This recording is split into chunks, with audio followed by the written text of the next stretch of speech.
تیرے دروازے پر ہم مشورہ کرتے. بیٹی اندر سنتی کہنے لگی ابا جان آنے والے کو نہ دیکھیں بھیجنے والے کو دیکھیں. اگر آنے والا بدصورت ہے تو بھیجنے والا جو سراجی منیر ہے جس پر سارے حسن ختم ہو گئے. نبوت کے حکم پر مجھے کسی مشورے کی ضرورت نہیں. ابا جان اگر حضور کے حکم کو پورا کرنے میں دیر ہو گئی کل میدان حشر میں کیا منہ دکھائیں گے؟ میں دیا زندگی میں.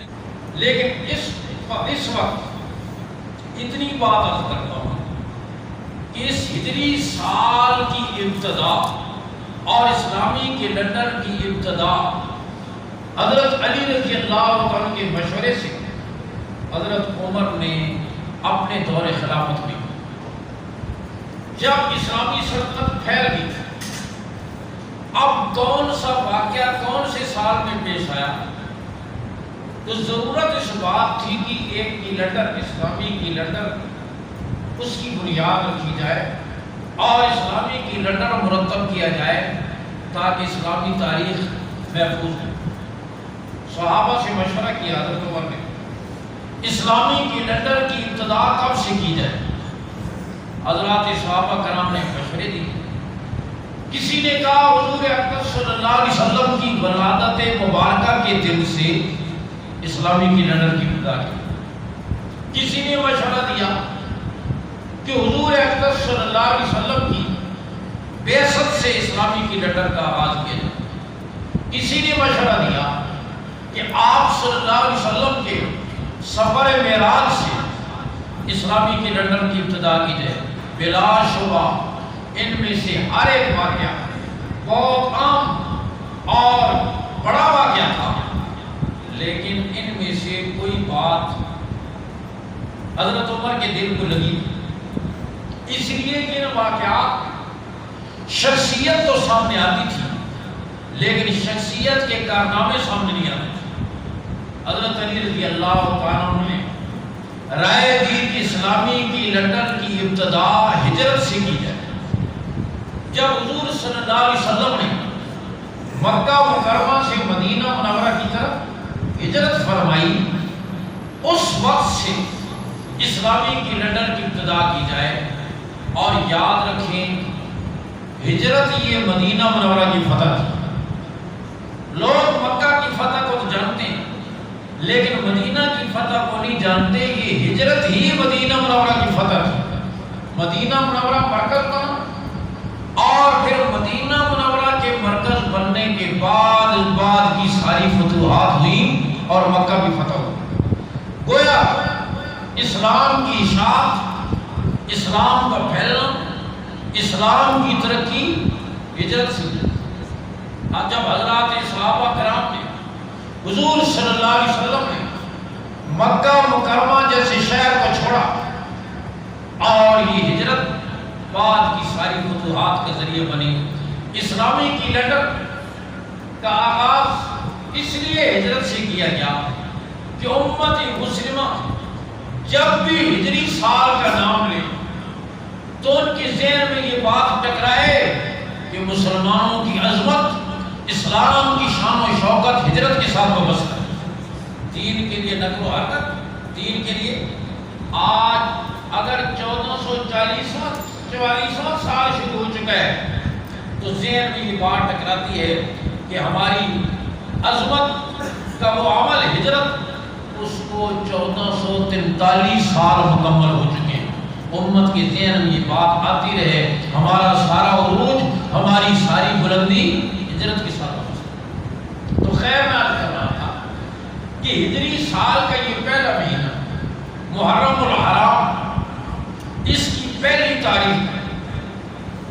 حضور اکرم صلی اللہ علیہ وسلم کی مراد خلیفہ ثانی فاتح روم و فارس سیدنا عمر رضی اللہ عنہ کی شہادت ہوئی اور پھر 10 محرم الحرام حضور اکرم صلی اللہ علیہ وسلم کے نواسے سیدہ فاطمہ رضی اللہ تعالیٰ کے لخت جگر جنت کے نوجوانوں کے سردار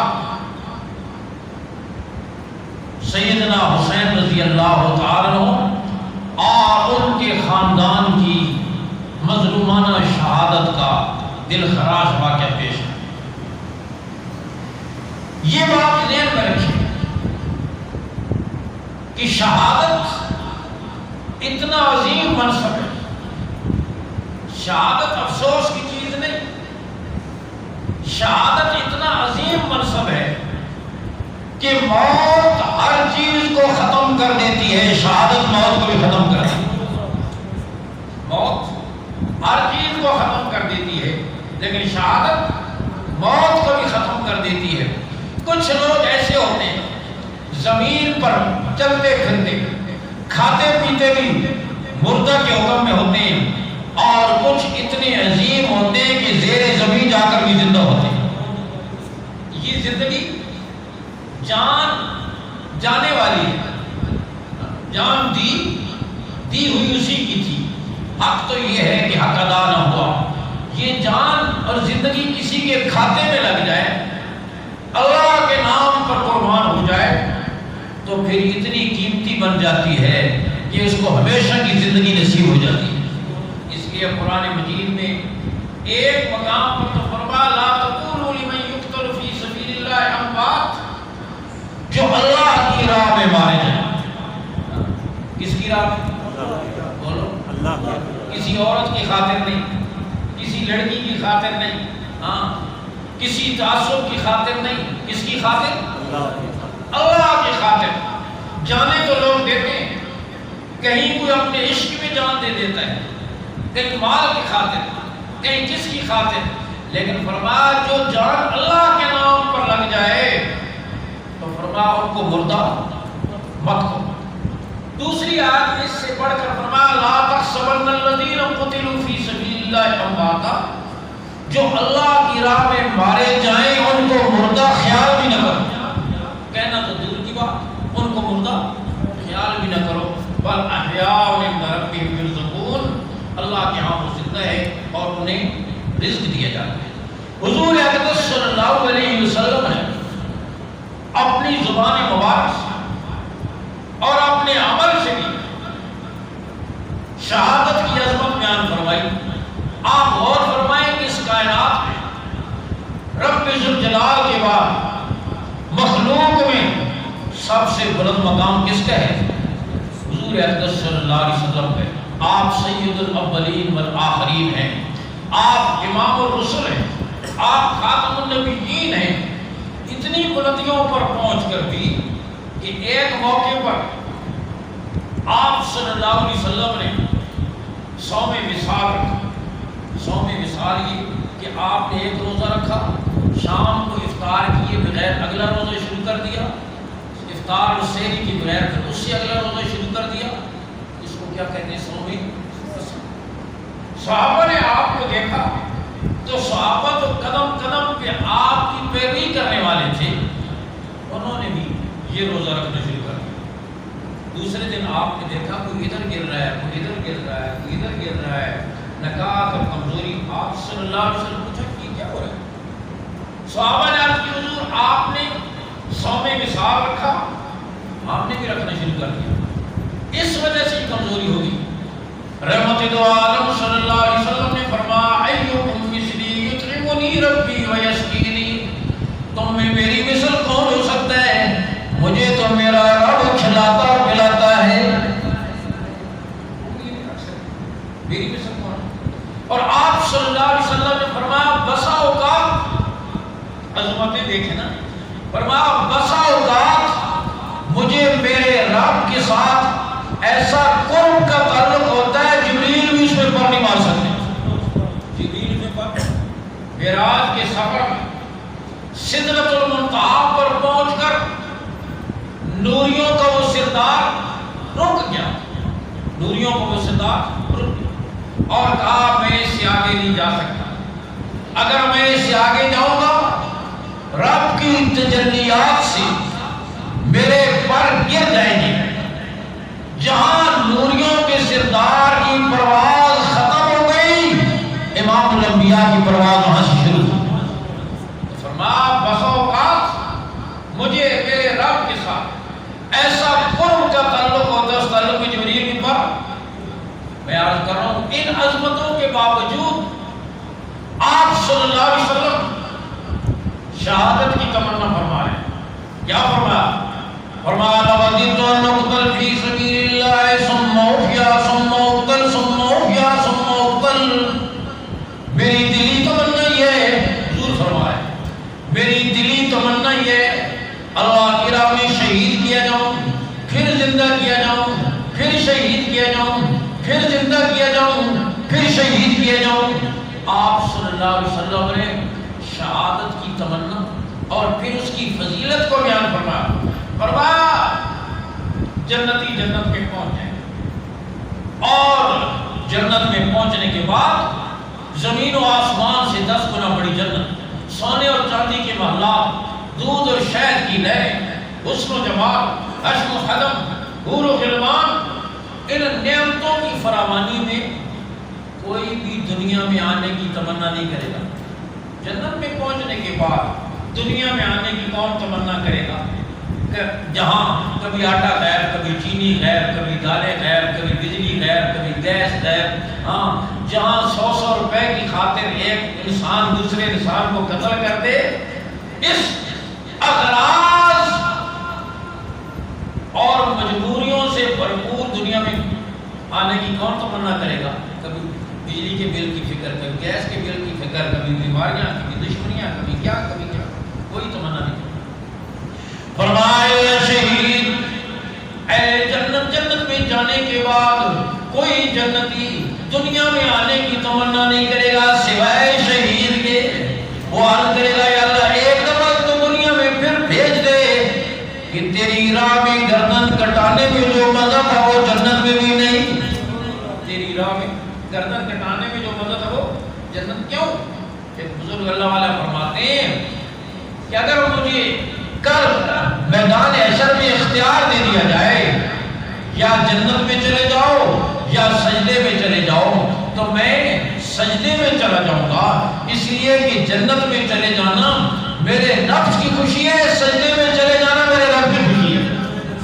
تو فرمایا اس جنت میں نفس کی خوشی ہے، تیری راہ میں گردن کٹانے میں تیری خوشی ہے، رب کی خوشی ہے. اس لیے فرمایا شہید یہ تمنا کرے گا ایک اس ماحول میں جہاں امام الانبیاء صلی اللہ علیہ وسلم نے اتنی فضیلت اور عظمت بیان فرمائی شہادت کی. ذرا غور کرو کہ پھر مدینہ منورہ میں شہادت کے کیا جذبے ہوں.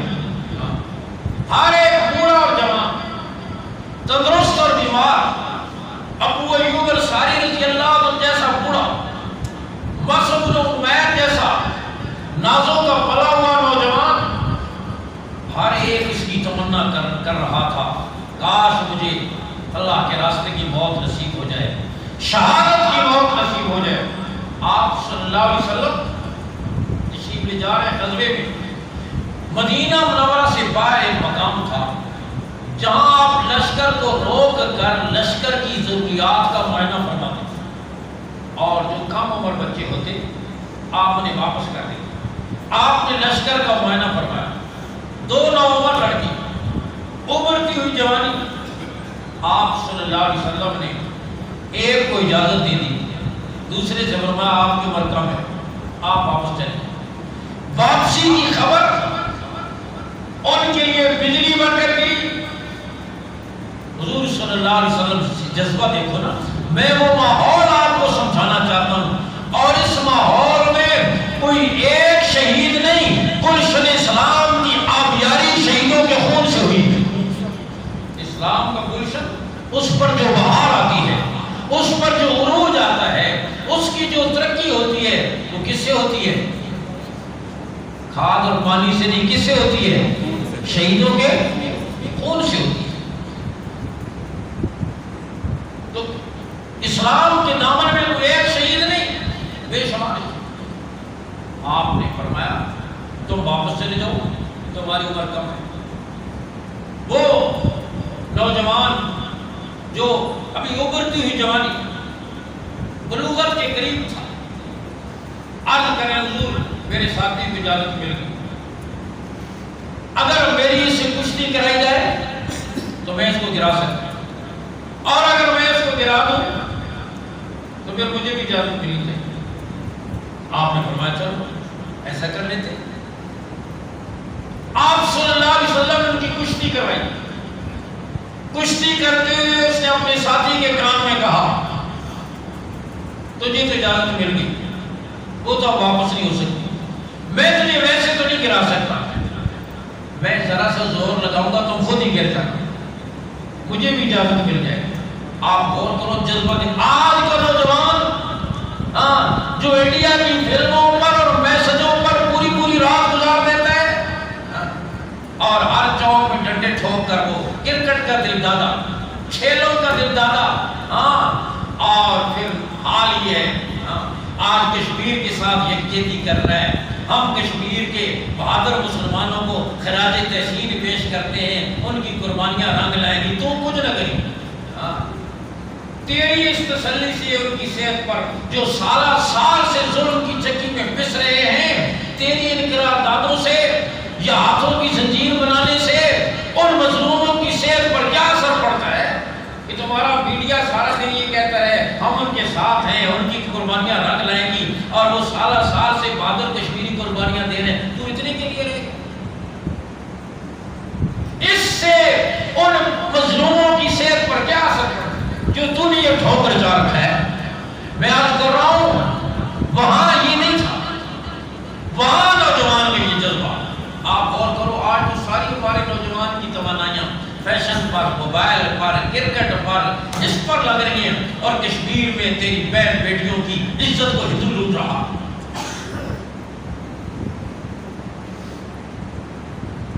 آپ غور کریں, گیند کو ادھر سے مارا ادھر چلی گئی, ادھر سے مارا ادھر چلی گئی.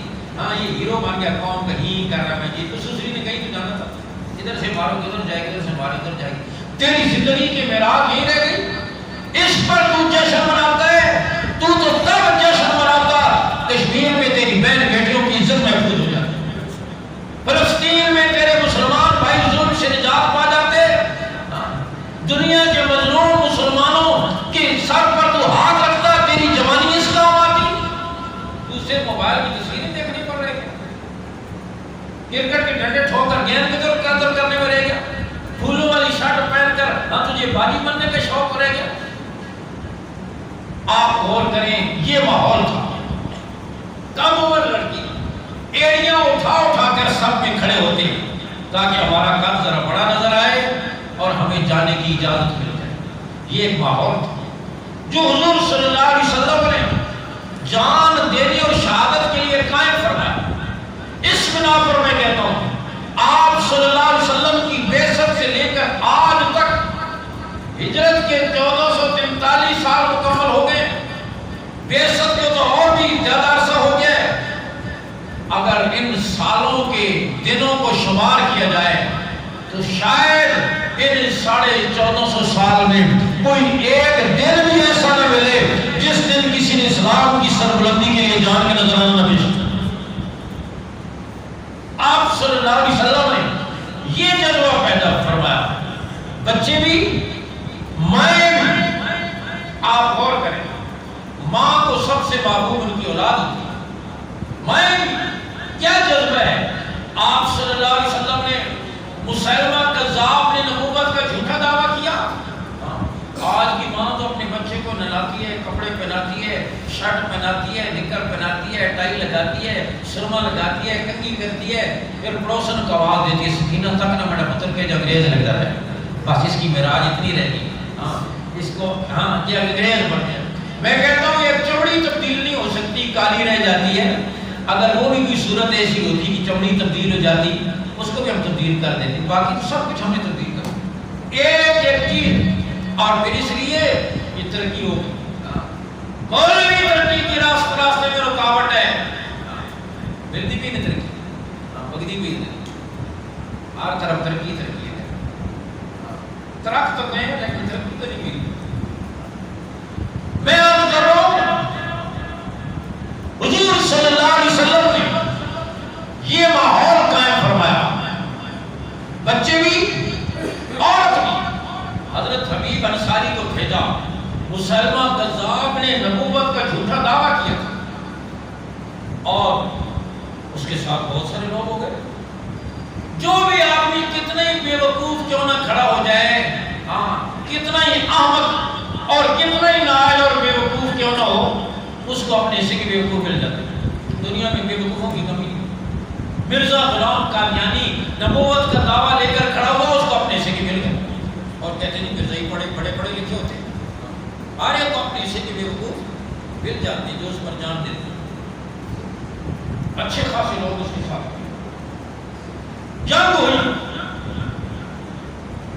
اور آپ اندازہ فرمائے حضور صلی اللہ علیہ وسلم کے زمانے میں جو غزوات ہوئے، غزوہ بدر ہے، احد ہے، خندق ہے، دیگر چھوٹے موٹے غزوات ہیں، ان میں جو صحابہ شہید ہوئے ان کی تعداد 300 سے زیادہ نہیں، لیکن یہ ایک جنگ یمامہ کی جو ختم نبوت کے تحفظ کے لیے لڑی گئی، مسلمہ کذاب کے ساتھ 1200 صحابہ شہید ہوئے، 1200 صحابہ شہید، ان میں 700 صحابہ قرآن مجید کے حافظ تھے۔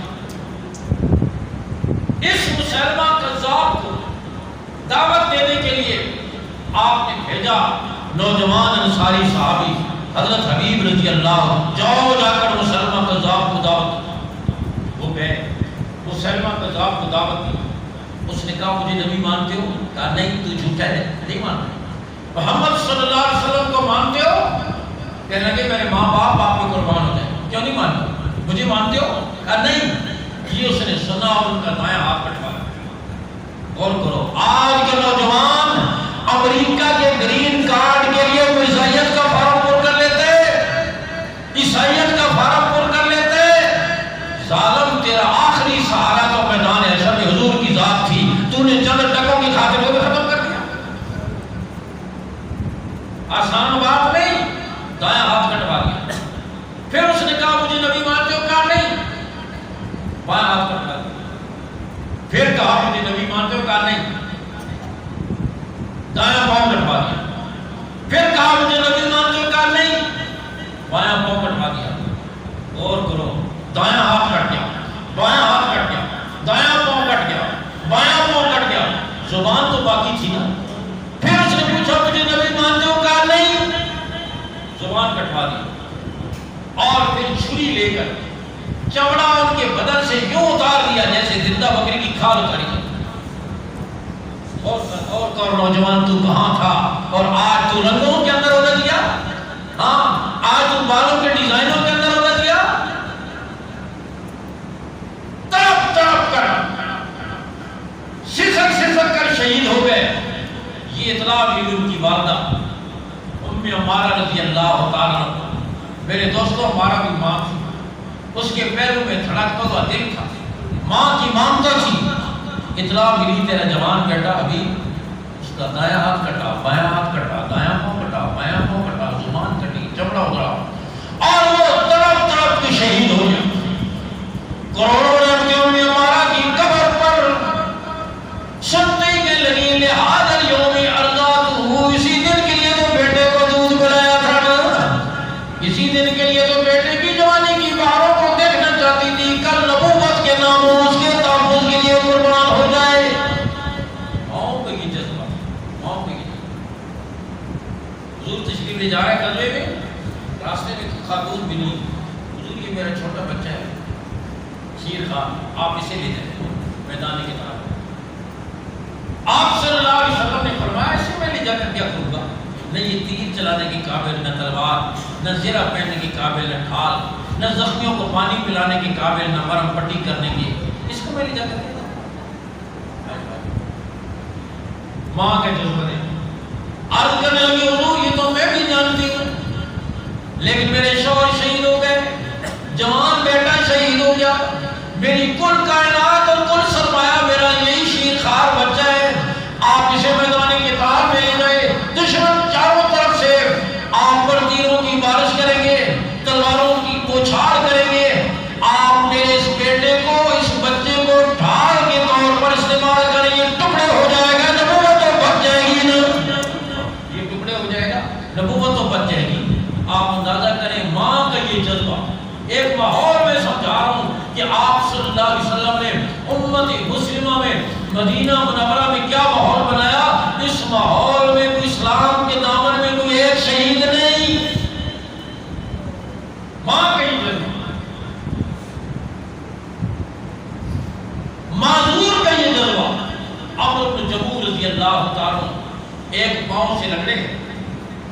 بیٹے چلے گئے میدان قتال، انہوں نے جانے کی تیاری کی، بیوی نے کہا وہ تو میرے بیٹے ہیں جو جا کے لڑیں گے، تو میں دیکھ رہی ہوں ابھی لنگڑی ٹانگ لے کر پھر واپس آ جائے گا، تو کہاں جا سکتا ہے؟ بیوی نے یہ تانا مارا، انہوں نے دعا کے لیے ہاتھ اٹھائے، اللہم لا تردنی الی اہلی، اے اللہ زندگی تو زندگی اب شہادت کے بعد بھی مجھے گھر کی طرف نہ لوٹائیو۔ غزوہ احد میں شہید ہوئی ہے، ان کی میت اونٹ پر لادی گئی مدینہ لانے کے لیے، اونٹ احد کی طرف چلتا تھا، مدینہ کی طرف چل رہی تھی۔ حضور صلی اللہ علیہ وسلم فرمایا انہوں نے آتے کچھ کہا تو نہیں تھا، بتا حضور یہ کہا، فرمایا اونٹ کو یہی ہو، یہ مدینہ کی طرف نہیں جائے، ان کو یہی دفن کیا جائے۔ آپ اور کریں یہ ماحول اور یہ جذبہ۔ صبح میدان قتال ہو گیا اور دو صحابی رات کو سب لشکر سے الگ تھلگ ہو کر بیٹھ گئے اور کہنے لگے آؤ مل کر ایک دعا کریں۔ مسلمانوں کو یہ جذبے تھے، آج ہماری سوچ اینٹ روڑے پتھر سے آگے جاتی نہیں، میدے اور پیٹ سے اوپر جاتی نہیں، سب کچھ پیٹ کے لیے کچھ میدے کے لیے، اس سے آگے سوچے ہی نہیں میں دنیا میں کیوں آیا ہوں، کیا مجھے کرنا تھا، کیا میں کر رہا ہوں۔ بے شک ضروریات ہیں، ان کو پورا کرنے سے منع نہیں کیا، لیکن آج ہم نے ضرورت کو مقصد بنا دیا ہے۔ مقصد ضرورت ہوتی ہے، مقصد ہماری زندگی کا مقصد کھانا کمانا نہیں ہے، وہ ضرورت ہے، جب ضرورت پیش آئے آپ نے ضرورت پوری کر لی۔ الگ بیٹھ گئے اور ایک صحابی کہنے لگے میں دعا کرتا ہوں آپ آمین کہیں، پھر آپ دعا کرنا میں آمین کہوں گا، اس طرح دعا جلدی قبول ہوتی ہے۔ انہوں نے دعا شروع کی، یا اللہ کل کسی بہادر دشمن کو میرے مقابلے پہ مقرر فرما، وہ مجھ کی قوت سے حملہ کرے، میں اس کی شدت سے حملہ کروں، پھر مجھے اس پر غلبہ عطا فرما، میں اسے تیری راہ میں قتل کروں، اس کا مال غنیمت میں حاصل کروں، میں غازی کہلاؤں۔ انہوں نے دعا کی، انہوں نے آمین، پھر انہوں نے کہا اب میں دعا کرتا ہوں تم آمین۔ انہوں نے دعا شروع کی، اے اللہ کل کسی بہادر دشمن کو میرے مقابلے میں مقرر فرما، وہ مجھ پہ قوت سے حملہ کرے، میں اس کی شدت سے حملہ کروں، پھر اسے مجھ پہ غلبہ عطا فرما، وہ مجھے تیرے راہ میں شہید کر دے، شہید کرنے کے بعد میری آنکھ کو حلقوں سے نکال دے، میرے کانوں کو کاٹ ڈالے، میرے ناک کی نتنوں کو کاٹ ڈالے، میری انگلیوں کے پروں کو کاٹ ڈالے، اور کل جب میدان حشر میں ان کٹے ہوئے اعضاء کے ساتھ میں تیرے سامنے پیش ہوں اور تم مجھ سے پوچھے عبداللہ تیرے یہ اعضاء کیوں کاٹے گئے، میں کہوں تیری رضا کے لیے، اور تو کہے تو سچ کہتا ہے، تو سچ کہتا ہے، واقعتاً میری رضا کے لیے کاٹے گئے۔ دونوں کی دعائیں اسی طرح قبول ہوئی جس طرح کی تھی، پہلے صحابی غالب ہوئے، دشمن کو قتل کیا، غازی کہلائے، اور یہ شہید ہوئے۔ شہادت کے بعد ان کی اعضاء کو کاٹ دیا گیا، اور شام کو ان کی اعضاء کٹے ہوئی اعضاء ایک دھاگے میں پروئے ہوئے حضور کے سامنے پیش کی گئی۔ میں آج کر یہ ماحول جو حضور صلی اللہ علیہ وسلم نے شہادت کے لیے قائم کرنا، اس ماحول میں جہاں عام آدمی کا، عام مسلمان کا یہ جذبہ، بوڑھے کا یہ جذبہ، جوان کا یہ جذبہ، ماں کا یہ جذبہ، بیٹے کا یہ جذبہ، تندرست کا یہ جذبہ، اور پہلے دن کی شادی غور کرو، سید اسود کالی رنگت کے ایک شخص غریب اور نادار غلام ہے، کافر ہے، مسلمان نہیں، حضور کی خدمت میں آیا۔ حضور باپ دادا کا دین چھوڑ کر اسلام کے دامن رحمت میں آنا چاہتا ہوں۔ پہلے تو اس سے بھی پہلے یہ پوچھا، بڑی عجیب بات، حضور میں مسلمان ہونا چاہتا ہوں لیکن میں تو بدصورت، میری رنگت کالی ہے، کہیں میری کالی رنگت جنت میں جانے میں رکاوٹ تو نہیں بنے گی؟ کیا بات ہے، میری کالی رنگت جنت میں جانے میں رکاوٹ تو نہیں بنے گی؟ رحمت عالم صلی اللہ علیہ وسلم نے فرمایا سعید جنت میں جانے میں کالی رنگتیں رکاوٹ نہیں بنا کرتی، کالے دل رکاوٹ بنا کرتے ہیں۔ تیری کالی رنگت جنت میں جانے میں رکاوٹ نہیں، کچھ باتیں پوچھی، مسلمان ہوئی، آپ صلی اللہ علیہ وسلم نے جب انہوں نے کلمہ پڑھ لیا، اسلامی برادری کے فرد بن گئے، آپ نے پوچھا صحیح تیری شادی ہو گئی، نکاح ہو گیا، تو گھر بار ہے؟ عرض کروں میں بدصورتی کا مجسمہ ہوں، نہ گھر ہے، نہ در ہے، نہ شکل ہے، نہ صورت ہے، نہ مال ہے، کہاں سے میری شادی ہوگی؟ آپ فرما جاؤ قبیلہ ثقیف کے سردار عمر ثقفی، ان کی بیٹی بالغ ہے، میرا پیغام پہنچاؤ اپنی بیٹی کے نکاح کسی کا۔ گئے دروازے پر دستک کی، عمر ثقفی باہر ہے، نبوت کا پیغام سنا ہے، چھوٹے چھوٹے گھر ہوتے تھے، اندر بیٹی بھی سن رہی تھی۔ عمر ثقفی کہنے لگے آپ جائیں، میں حضور کی خدمت میں حاضر ہوتا ہوں کہ مشورہ گھر میں بھی مشورہ کریں۔ ان کا خیال رکھنے تحقیق کر حضور نے بھیجا ہے کہ خود ہی آ گئے۔ بیٹی اندر سن رہی، باپ کہہ رہے دروازے پر ہم مشورہ کریں۔ بیٹی اندر سنتی کہنے لگی ابا جان آنے والے کو نہ دیکھیں، بھیجنے والے کو دیکھیں، اگر آنے والا بدصورت ہے تو بھیجنے والا جو سرانے کو نہیں رہے، اس پر سارے حسن ختم ہو گئے۔ نبوت کے حکم پر مجھے کسی مشورے کی ضرورت نہیں، ابا جان اگر حضور کے حکم کو پورا کرنے میں دیر ہو گئی کل میدان حشر میں کیا منہ دکھائیں گے؟ میں دیا زندگی میں نے گزاری۔ کہنے لگے عمر ثقفی نے ٹھیک ہے دیا، گئے حضور کی خدمت میں۔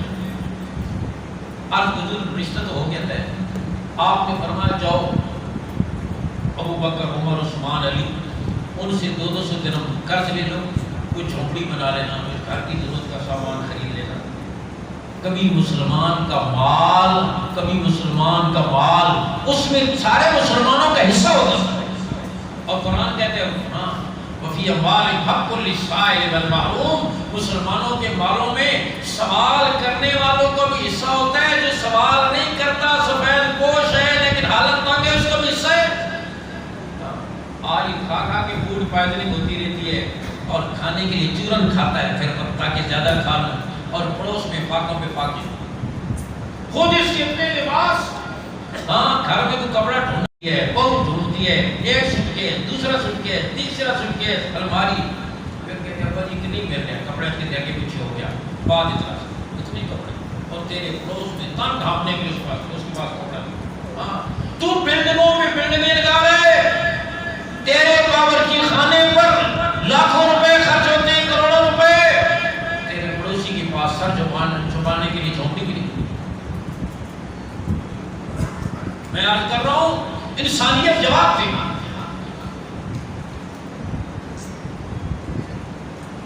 گئے ان چاروں حضرات سے 200 درہم مل گئے۔ آپ نے فرمایا جاؤ بازار جا کر سامان خریدو، شادی کا تیاری کرو۔ سامان خرید ہی رہے تھے کہ ادھر سے آواز لگی انفروا خفافا وثقالا، ہلکے ہو یا بڑھ کر نکلو اللہ کے راہ میں، نبوت تو میدان قتال میں، حضور تو میدان قتال میں تشریف لے گئے۔ سید اسود نے حضور صلی اللہ علیہ وسلم کو نہیں بتایا، شادی کا سامان واپس کیا، زرہ خریدی، تلوار خریدی، گھوڑا خریدا، سیدھے میدان چہرے کو لپیٹا، اور چہرے کو اس لیے لپیٹا کہ کہیں حضور دیکھ کر مجھے واپس نہ کر دیں کہ میں نے تجھے کہاں بھیجا تھا، تو کیا کر رہا ہے۔ کبھی چہرہ لپیٹا جاتا تھا کہ بچ نہ جاؤں، اور آج چہرہ لپیٹا جاتا ہے کہ چلا نہ جاؤں۔ اگلی صفوں میں چہرے کو لپیٹ کر لڑنے۔ آپ صلی اللہ علیہ وسلم نے صحابی کو بھیجا من الملف، جاؤ جا کر دیکھو یہ چہرے کو لپیٹ کے لڑنے والا کون ہے۔ صحابہ نے جا کر دیکھا، سید اسود تھوڑی دیر میں زخمی حالت میں حضور کی خدمت میں پیش کیے گئے، بدن کے اوپر تیر اور تلوار کے 90 کے قریب زخم۔ حضور صلی اللہ علیہ وسلم ان کا زخمی سر اپنی گود میں رکھا، اور سید تیری کتنی خوش قسمتی ہے، آخری وقت میں تیری نگاہیں حضور کے رخ انور کو دیکھ رہی ہیں، آپ کی گود میں ان کا انتقال ہو جائے۔ رحمت دو عالم صلی اللہ علیہ وسلم نے فرمایا فزت ورب الکعبہ، رب کعبہ کی قسم تو کامیاب ہو جا۔ صحابہ فرماتے ہم نے دیکھا حضور روئے، پھر آپ مسکرائے، پھر آپ نے رخ انور دوسری طرف پھیر لیا۔ صحابہ نے پوچھا حضور ہم نے 3 عمل دیکھے، آپ روئے، پھر آپ مسکرائے، پھر آپ نے چہرہ میں پھیر لیا، یہ کیا؟ آپ نے فرمایا رویا تو میں شہید کی قربانی کو دیکھ کر، خوابوں کی تعبیر کا وقت آیا، آرزوؤں کی تکمیل کا وقت آیا، گھر بسانے کا وقت آیا، کتنی قربانی دی، سب کچھ چھوڑ کر اللہ کی راہ میں شہید ہو گئے۔ رویا تو میں شہید کی قربانی کو دیکھ کر، اور مسکرایا اس لیے کہ میں نے دیکھا کہ شہید کے لیے جنت کو سجایا جا رہا ہے، شہید کے لیے جنت کو آراستہ کیا جا رہا ہے، جنت کو سجایا جا رہا ہے۔ اور چہرے کو میں نے اس لیے پھیر لیا کہ میں نے دیکھا کہ شہید کی جنت میں ہونے والی بیویاں اکٹھی ہو کر ان کے استقبال کے لیے آ رہی ہیں، اس لیے میں نے حیا کی وجہ سے چہرے کو پھیر لیا۔ اور آپ صلی اللہ علیہ وسلم نے فرمایا بلغو بلغو، جاؤ جا کر شہید کی ہونے والی بیوی کو بتا دو تمہارے ساتھ تو شہید کی رخصتی نہیں ہوئی، جنت کی حور سے اس کا نکاح ہو گیا۔ اور مسلمان اپنی زندگی کی سب سے بڑی متاع، اپنی جان کو اللہ کے دین کی سربلندی کے لیے قربان کر دینا اپنی زندگی کی سب سے بڑی متاع۔ آج اذان سن کر مسجد نہیں آتا، مال کا 40واں صدقہ اس کو ٹیکس اور جرمانہ سمجھتے ہیں، وہ دینے کے لیے تیار نہیں، دکاندار پورا توڑنے کے لیے تیار نہیں۔ اللہ کے احکامات روزمرہ زندگی میں جو مشکل بھی نہیں ہے وہ پورا کرنے کے لیے تیار نہیں۔ جان دینا تو بڑے دور کا، جان دینا تو بڑے دور۔ یہ صرف شہادت کے فلسفے سنتے ہیں کہ جی شہادت کا فلسفہ کیا ہے؟ شہادت کا فلسفہ یہ ہے کہ اللہ کی رضا کے لیے اپنی خواہش کو، اپنی تمنا کو، اپنی آرزو کو قربان کرتے چلے جاؤ، یہاں تک کہ جان دینی پڑے تو جان بھی قربان۔ یہ شہادت ہے۔ اس ماحول میں کہ حضور صلی اللہ علیہ وسلم کے پاس دوپہر کا شخص آیا ہے، مسلمان ہوا، کلمہ پڑھا۔ آپ نے فرمایا وہ صحابہ جا رہے ہیں میدان قتال میں، ابھی کلمہ پڑھا ہے، ابھی نماز نہیں سیکھی، روزہ نہیں سیکھا، کچھ نہیں سیکھا، کلمہ پڑھا۔ آپ نے فرمایا وہ صحابہ جا رہے ہیں میدان قتال میں، چلے۔ انہوں نے یہ نہیں، ماحول تھا، انہوں نے یہ نہیں کہ پرانے مسلمان تو بیٹھے ہیں، میں تو میری گھر میں کلمہ پڑھا ہے، چلے گئے۔ اس لیے جانتے تھے جب کلمہ پڑھ لیا اب یہ جان تیری نہیں رہی، تیرا یہ مال تیرا نہیں رہا۔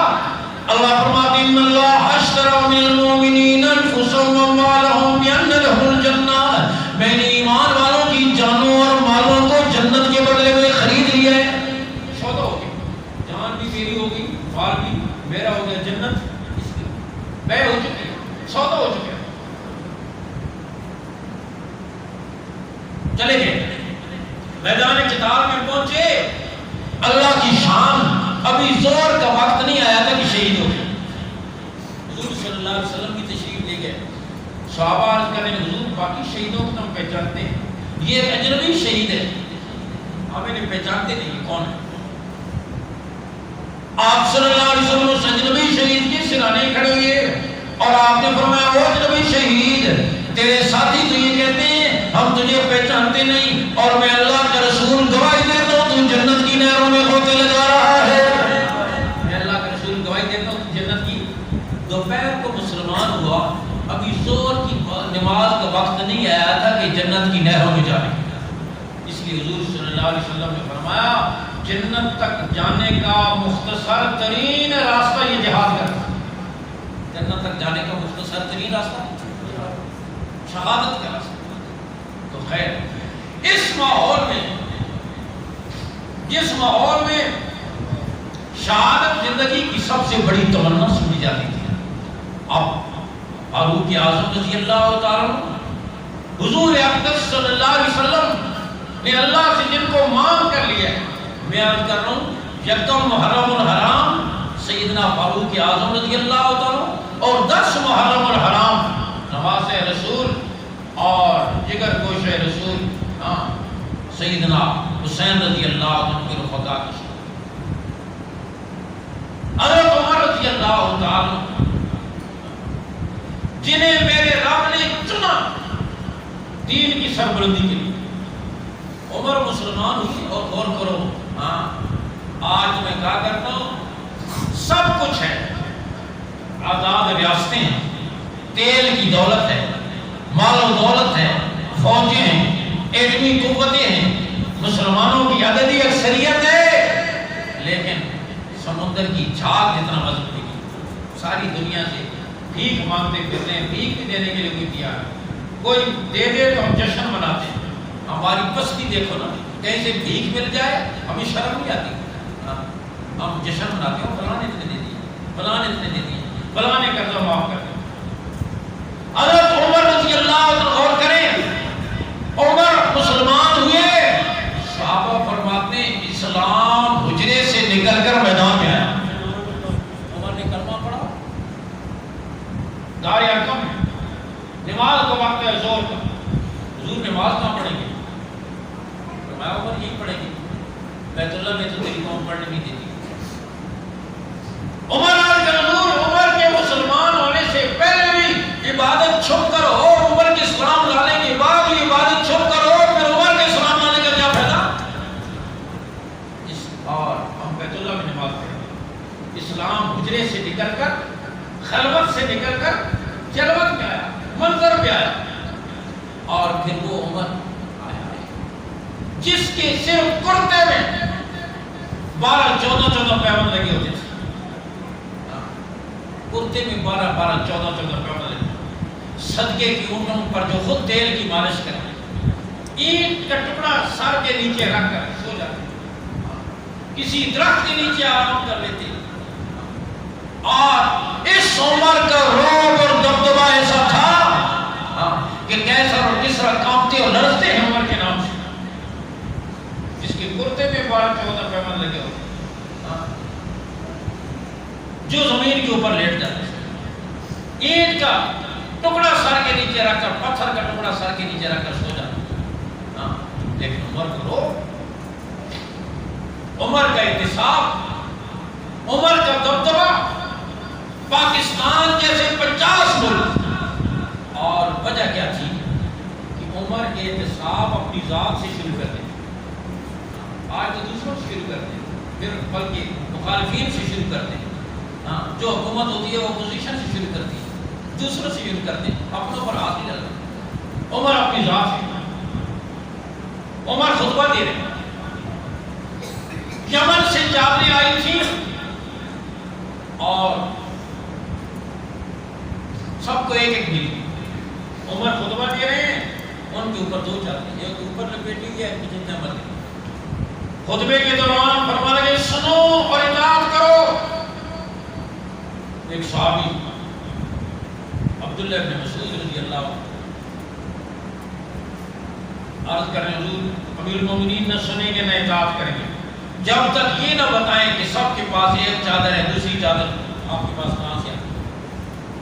عمر منبر سے نیچے تشریف لائے اور فرمایا میرے بھائی آپ نے مذاق سے پہلے احتجاج کر دیا، میرے پاس بھی ایک ہی چادر تھی، کپڑوں کا ایک جوڑا ہے میرے پاس، آج جمعہ کا دن ہے، وہ میں نے دھویا، ابھی خشک نہیں ہوا تھا، ادھر سے نماز کا وقت ہو گیا، ایک چادر میری اپنی ہے، دوسری چادر میں اپنے بیٹے سے مانگ کر لایا ہوں، اور بیٹا یہ سامنے بیٹھا ہے، آپ دیکھ سکتے پوچھ سکتے۔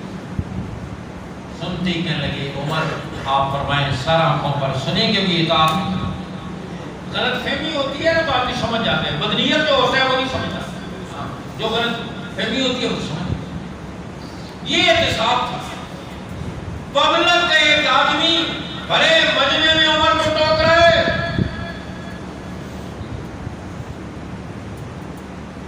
مصر اور عمر ایسا احتساب میں عرض کر رہا ہوں، پاکستان جیسی 50 ملک آج ہم کمیٹیاں بناتے ہیں، پھر پتہ نہیں کیا کیا ہوتا ہے، کچھ پتہ نہیں چلتا، نہ کمیٹیوں کا نہ فیصلہ کا، ہاں مرض پڑتا گیا جو دوا کی۔ عمر ایک شخصیت، پاکستان جیسے 50 ملک،